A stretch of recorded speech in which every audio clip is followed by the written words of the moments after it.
You're watching The Wellness Hour, the leader in medical news and information. I'm Randy Alvarez. Today's topic, orthodontics for children and teenagers. With us, we have an expert on the topic, board-certified orthodontist, Dr. Anne-Marie Gorczyca. Dr. Gorczyca, welcome back to the program. Thank you, Randy. I'm so happy to be here. Now, for people that don't know your practice, and I know you brought a lot of photos, so we'll make sure we get to those, but tell us a little bit about your practice. Who's your typical patient, and what are the different services you offer? I mean, it's mostly orthodontics, I guess all you do. That is correct. Our office is located in Antioch, California, which is about an hour and a half north of San Francisco. And we offer a broad range of orthodontic services, starting with patients as young as 4 years old, the whole way up to 84 years old. So 84 is the oldest patient. And is it safe at 84 to move teeth? It certainly is. And for certain conditions where tooth crowding is causing periodontal issues, 84-year-olds are coming in for orthodontic treatment. So it's never too late to get a beautiful smile. Now, you have fun in your practice. Oh, because we I'm sure a do. Facebook friend of yours, and it looks like a fun place. Thank you. You involve the patients.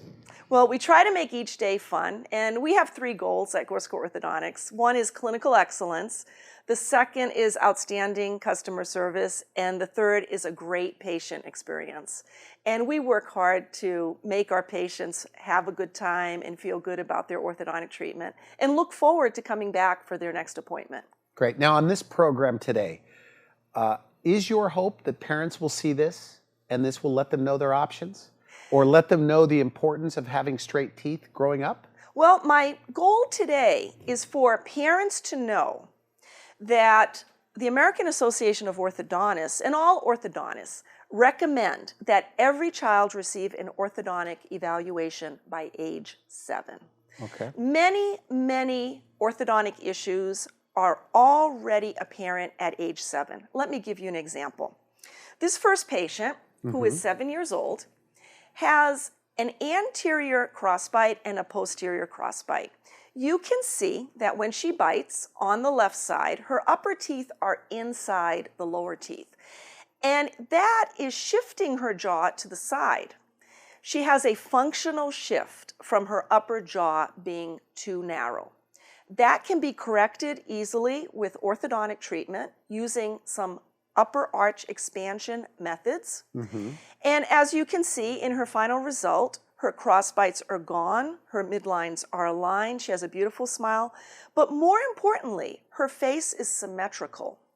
And this will ensure that she has ideal growth and development in the future in a symmetrical pattern. Now, this little girl looks like 7 or 8 years old? She is 7 years old. But her permanent teeth aren't in yet. Right. At age 7, patients typically have 12 permanent teeth and 12 baby teeth. We call this period the mixed dentition. And the type of orthodontic treatment that we do at this time is called phase 1 orthodontic treatment. It doesn't mean they won't have orthodontic treatment in the future.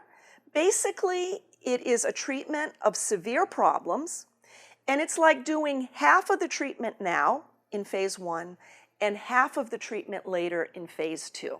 So it's a phase 1, phase 2 program. By doing it early, like if parents are watching this, what's the number one reason why it was a great idea, other than aesthetics?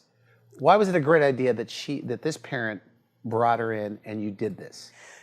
Growth and development, that you are creating an environment where the patient can have symmetrical and a healthy growth pattern, but also you're creating room for the permanent teeth, which will all be erupting into position by age 12. So it'll give her a big, broader smile? She'll grow Yes. into a bigger, broader smile? Yes. Less tooth extraction, possibly? That is correct. Definitely less tooth extraction. If you want to prevent teeth from being extracted in the future, it is critical that you bring your child to have an orthodontic examination by age 7, and that you consider phase 1 orthodontic treatment for arch expansion. Now, many parents wait until their kids are 16 or in high school. Why is this not a good idea? Many things can be prevented at an early age. And many things can be treated at an early age that will be much more difficult to treat later on, or perhaps even impossible to treat later on. Now, we've talked off camera. I mean, it's better to have your high school years out of braces. Definitely. So if you get it done early, yeah, you'll be done by 10th grade, for sure. And then junior prom, graduation, you have no worries. You have a beautiful smile, and you can enjoy smiling at those events and not be thinking about your braces or orthodontic treatment. Let me show you another case. Okay. Parents may ask, how early can I bring in my child for orthodontic treatment? Here's a little boy. He is 5 years old, and he is with the baby teeth. But in the baby teeth, he already has signs of severe malocclusion, including a posterior crossbite and front tooth crowding. And we know that the permanent teeth are going to be so much bigger than the baby teeth, that this is a serious, serious problem that really warrants treatment at age 5. So we made a little expander for him at age 5, and we did phase 1 orthodontic treatment. When does he wear that? Is that like a retainer? It's like a retainer. Or he wears it daily? That he would wear daily and nightly, 24 hours a day, 7 days a week. And slowly we are able to expand that upper arch. The benefits are not only dental. The nasal passages are also expanded. The patient can breathe better. The patient can sleep better. There'll be less snoring, and there'll be better sleep pattern. And this also, we know, improves children's performance at school. So it's all tied into your general health and wellness that you receive early orthodontic treatment for severe cases like this one. So if you visually see a problem with your children's teeth, if you like see a shift, or that your child is having difficulty chewing at their 4-year-old birthday party, you should bring that 4-year-old in to see an orthodontist. And the final result in this case is at age 12, after the patient has completed phase 2 orthodontic treatment, and he's done in 7th or 8th grade, and he's ready for high school. And he's a confident young man looking forward to his fun high school days. So that's the goal. If you get them in early, they could completely be done before high school. That's nice. Here's another case, something that we see commonly in young children.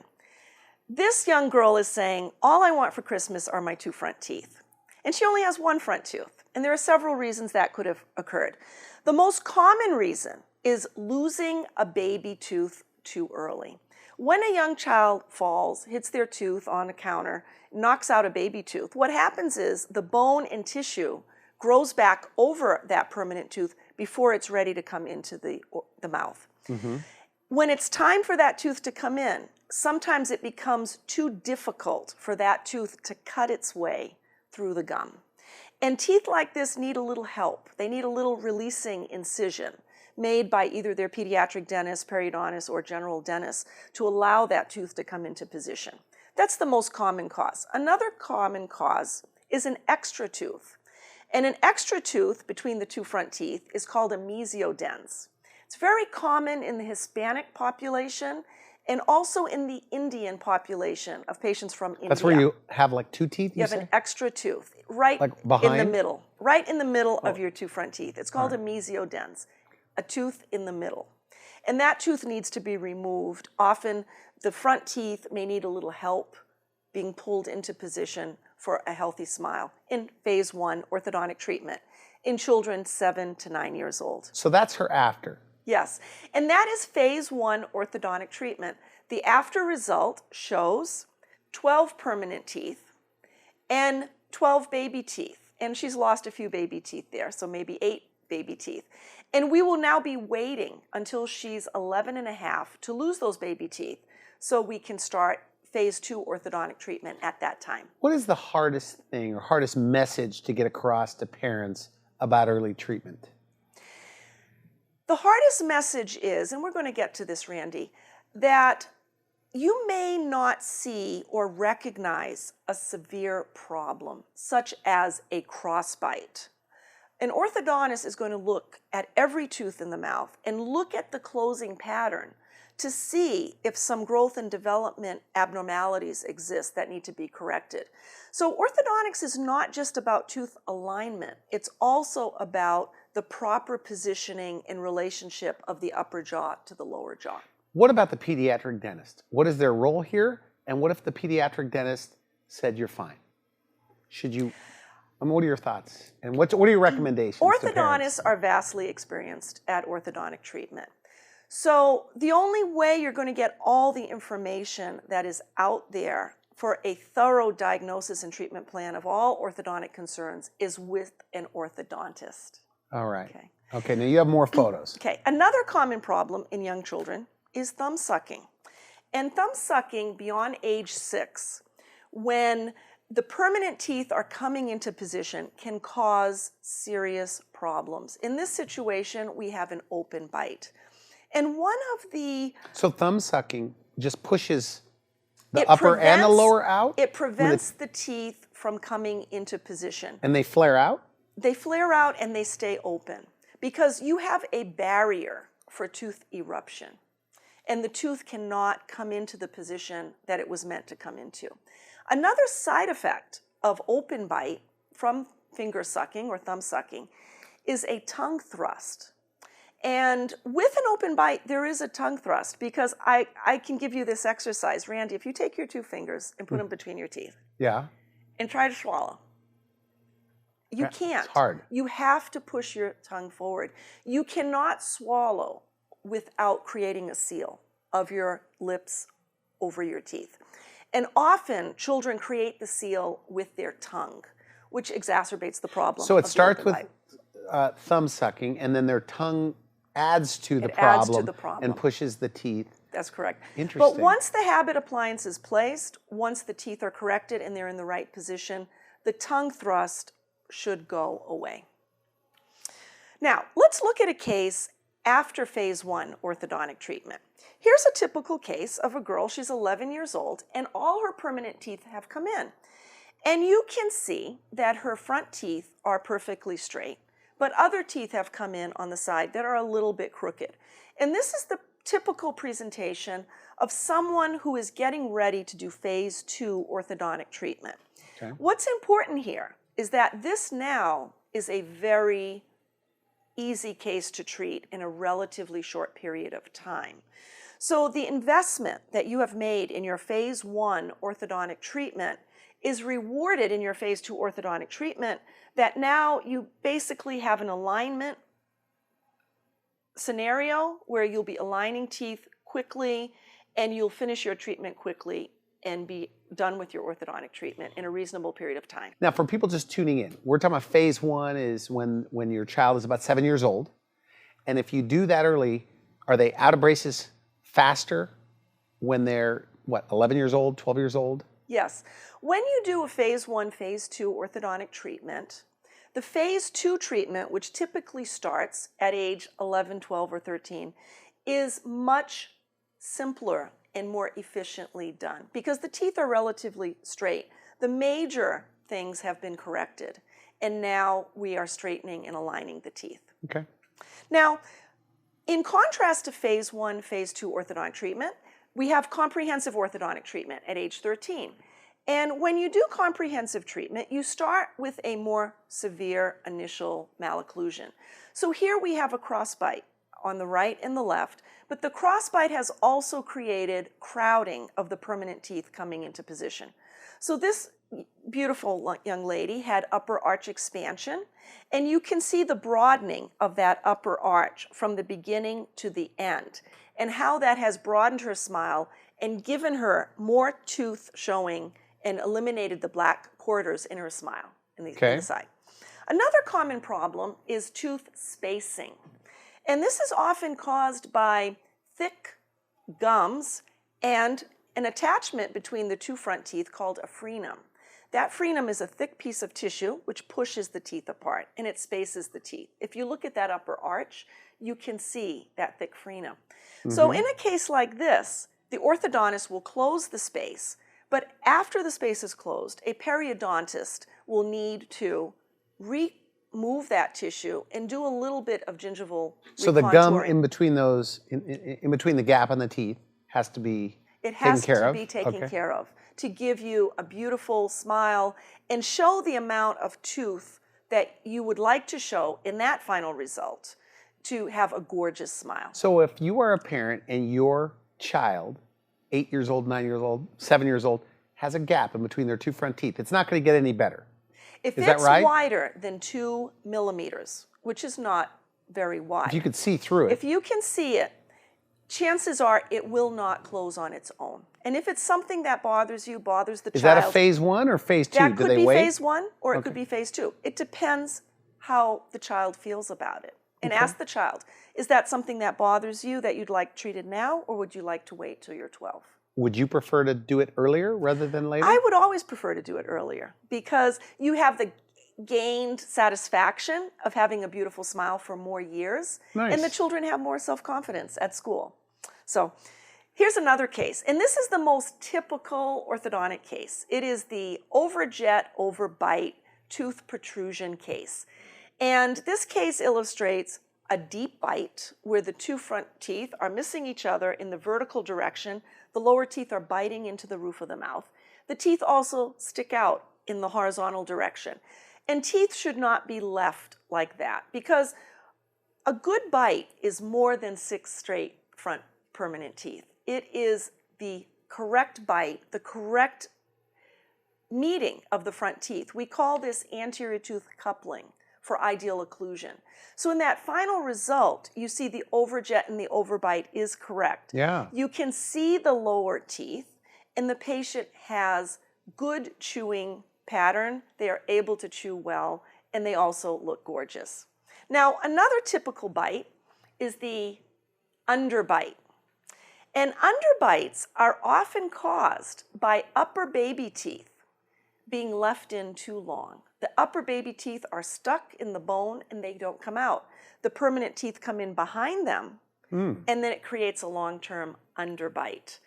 That is another case that should be treated early at age 7 to create that long-term problem. So a child, I mean, if you see your kid with an underbite, you got to go in and get that done. That is a serious thing that should be treated right away. And it affects their appearance as well. It affects your appearance, but it also affects the wear of your teeth. If you have a crossbite, you are going to wear down the enamel of that tooth as you constantly grind the tooth down over time. So it's very important to get a crossbite fixed as soon as possible. Is headgear and things like that a thing of the past, or that still exists? So glad you mentioned that, Randy. There are cases like this one, which are a skeletal discrepancy. The upper and the lower jaw do not meet properly. And it could be that the upper jaw sticks out too far. It could be that the upper jaw is too far back. This particular case, yes, the patient had a headgear. She had a reverse pull headgear with a palatal expansion. And there are things that can be done to modify growth. And one of them is to bring the upper arch forward. Another is to bring the upper arch back. But there are also many devices that are not removable and don't require any patient compliance that can also be used to move teeth back and help prevent a big overjet. Okay, good. Now, what do you see here? Do you see what I see? Here we have an orthodontic emergency, but it is totally not visible to the average parent, the average patient, or even the average dentist. This is an emergency? This is a severe emergency. Really? Because this 16-year-old has 4 impacted canines. And the teeth that you see there are primary canines, 4 of them, that should have been lost by age 12. Now, canines are the killers of tooth roots. They are such a powerful tooth, they can eat away the roots of other teeth as well as cause pain. So do you see what I see? No one will see what an orthodontist sees because orthodontists are trained to think of every possible situation why those primary teeth are still there. And they will recognize that those are primary teeth where the average dentist or the average parent or patient will not recognize that those are primary teeth. Are you talking about baby teeth? I'm talking about baby teeth. Okay. Yes. All baby teeth should be gone by age 12 on average. And when a baby tooth is maintained too long, it is an indication there is a problem. Here's the final x-ray, and you can see that we successfully brought those 4 canines into position, which is not an easy task, but an orthodontist can do that for you. And if you have this problem, you should get it taken care of as soon as possible. Age 12 would be ideal. By age 15, it's okay, but after age 21, It's very difficult, if not impossible. Now, another scenario is a missing tooth. Many people have missing lateral incisors. That's the most common missing tooth. And for that, the orthodontist will prepare the teeth so that you can get an implant. Now, implants usually are not placed in a growing child until 19 because we want the growth and development to be stopped. But you don't want to go through your high school years with large gaps between your teeth. So the orthodontist will prepare the teeth for implants. They'll also... So this is on an 18-year-old or 19-year-old? Or a younger patient who would like to have a false tooth placed in that space so that they don't have to go through high school with a missing tooth. So if your child is missing 2 teeth, born without teeth, right, go to an orthodontist, bring it together. As soon as you don't possible. have to have dental implants in the future, possibly. The canine teeth can be reshaped to look like laterals. And we can work very closely with your cosmetic dentist to make the first bicuspids look like canines so that no one will know. So this is common. Is this common, by the way? It is very common. Rare? The laterals are the most commonly missing tooth. Here's another example, a bombed out tooth in a young person. Look at this lower first molar. It is what we call bombed out. The tooth has had a crown, it may have had a root canal, and its prognosis is poor. And perhaps that tooth needs to be extracted. If you need orthodontic treatment, as this young lady needed for her protrusion of her teeth, the orthodontist can take out the most unhealthy tooth that you have and close the space orthodontically so that you may not need an implant in the future. And that's another thing to consider when considering... Or a bridge or a partial or whatever. That is correct. And in young patients, Interesting. That is the treatment of choice in young patients. I didn't know that. You were on my show before. You never told me that. So this is... That's why I'm here. So I'm learning things all the time I'm spreading the good news of orthodontics. This is good. Now, one final message that I'd like every viewer to know is that orthodontists recommend that you have retention of your orthodontic result for life. And studies have found... What does that mean? I don't know what you mean by that. I mean retainers and I mean permanent retainers.